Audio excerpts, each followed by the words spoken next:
ফের ভুয়ো শিক্ষক নিয়োগের ঘটনায় সিআইডির হাতে গ্রেফতার প্রধান শিক্ষক। ফের ভুয়ো শিক্ষক নিয়োগের ঘটনায় সিআইডির হাতে গ্রেফতার প্রধান শিক্ষক। তমলুক ব্লকের খামারচক হাই স্কুলে এসএসসি পরীক্ষা ছাড়াই 2009 সালে শিক্ষক নিয়োগের ঘটনায় ভুয়ো শিক্ষক অয়ন কুমার দাসকে গত 10ই মার্চ গ্রেফতার করেছিল সিআইডি। অভিযোগ ছিল কোনো পরীক্ষা ছাড়াই 2009 সালে স্কুলে নিয়োগ করা হয়েছিল এবং 2019 সাল থেকে নিয়মিত শিক্ষক হিসেবে বেতন পেতেন তিনি। সম্প্রতি শিক্ষকদের নথি ভেরিফিকেশন করার সময় অয়ন কুমার দাস ভুয়ো শিক্ষক হিসেবে ধরা পড়ে।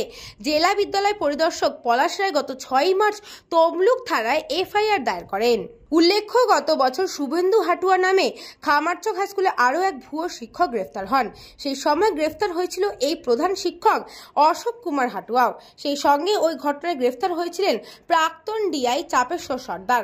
কয়েক মাস জেল খাটার পর চাপেশ্বর বাবু এবং অশোক বাবু জামিন পান। ফের ভুয়ো শিক্ষক নিয়োগের ঘটনায় সিআইডির হাতে ধরা পড়লেন খামারচক হাই স্কুলের সদ্য অবসর নেওয়া প্রধান শিক্ষক। বলবেন আপনি কি বলবেন? কেন অ্যারেস্ট করলো? কেন অ্যারেস্ট করলো? কিছু বলবেন?